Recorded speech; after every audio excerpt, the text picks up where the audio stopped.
rap fan. The thing is, I don't look like a rap fan. I look like I was captain of my college's ultimate frisbee team.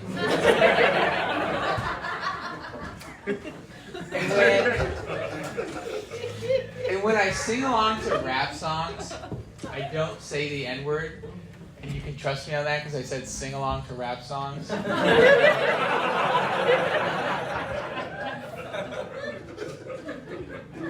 So I have to pick a replacement word. And the replacement word I've picked is the word Jews.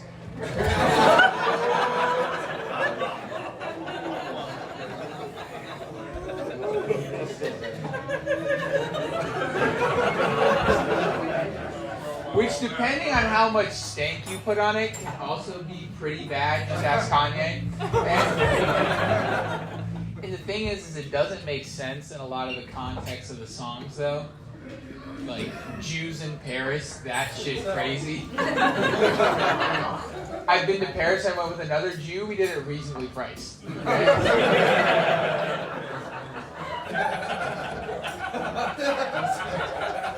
The craziest thing we did was we broke kosher by eating snails, and our rabbi hasn't sung one song about it. I have a good relationship with my parents. My dad is my best friend. My mom, she's my emergency contact. Every time I'm filling out forms that has that, there's 2 lines, I'm like, fuck it. I'm not taking any more risks, put my mom down twice. Okay? And it's not that my dad's a bad dad, it's just one time he called me on my birthday to ask me when my birthday was. I told him it was the next day, and then he forgot to call the next day. He doesn't know any of my allergies, you know what I mean? The only time I remember he did like a good dad thing was he took me to my pediatrician's appointment, and he was like, the pediatrician's waiting room, that was my Vietnam. I was like, Dad, you were in Vietnam. What? You know.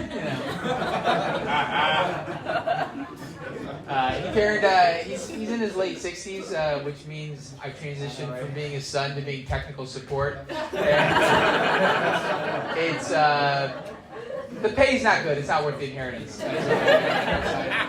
But he is trying to get better about technology, so he asked me to explain to him what Bitcoin is, and I was like, Dad, you're not going to get Bitcoin, okay? You barely got transgender, and this is way harder than that.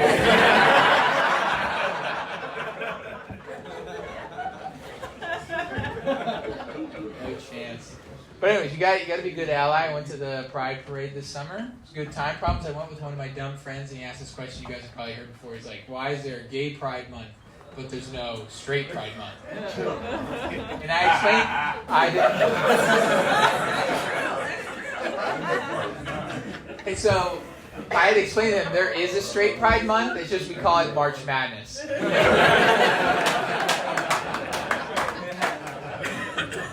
And that joke's not fair. I have gay friends that love college basketball, but every commercial for Buffalo Wild Wings, that's for us. That's our thing.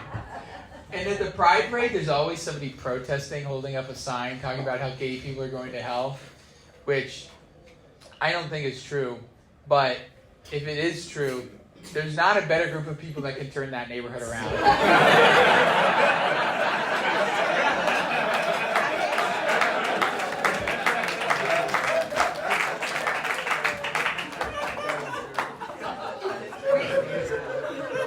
We all agree, hell's an undesirable place, but in 5 years, that's the best investment you've ever made.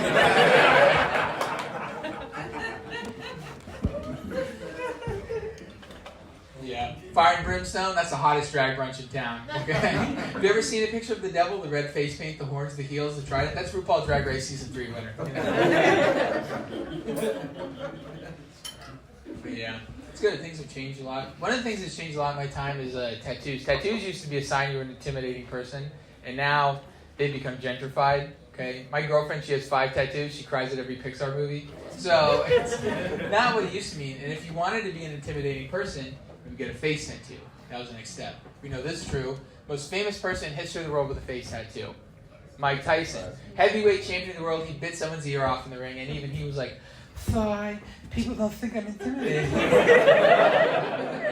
What can I do to make people think I'm intimidating? So we got a face tattoo, but then that's become gentrified, and it's not as intimidating anymore. Who's the most famous person right now with a face tattoo? Post Malone, the white rapper from Utah named after the post office. So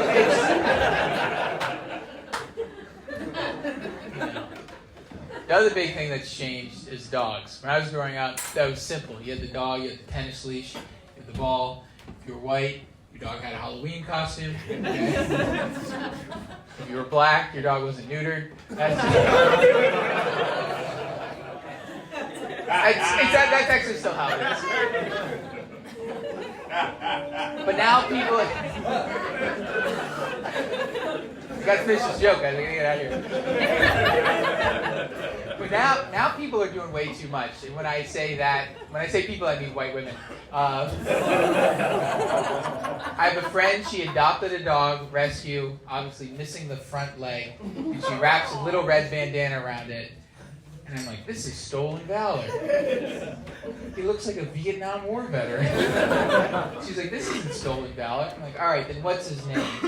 And then she sheepishly goes, Lieutenant Dan. Come on, what are we doing? All right, thank you guys very much. I've been Adam Levine.